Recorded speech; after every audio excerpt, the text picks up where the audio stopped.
મારું નામ સવિતાબેન છે, નાના ચિલોડાથી અમે આવ્યા છીએ। મને 10 વર્ષથી ઘૂંટણની તકલીફ હતી।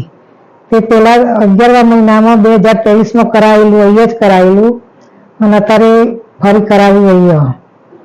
સરસ છે, સ્ટાફને ખૂબ સરસ મદદ કરી, સારું ડોક્ટરો સારા છે। એમ કહો જો કોઈ કરાવવું હોય તો સરસ હોસ્પિટલ છે। એમ હું સરસ ચાલી શકું છું, સીડી ચડી શકું છું। 2 કિલોમીટર જેવું હાલ સવારમાં જ ચાલી, થોડું સરસ ચાલી અને કોઈ તકલીફ નથી, સેજે દુખાવો નથી થતો।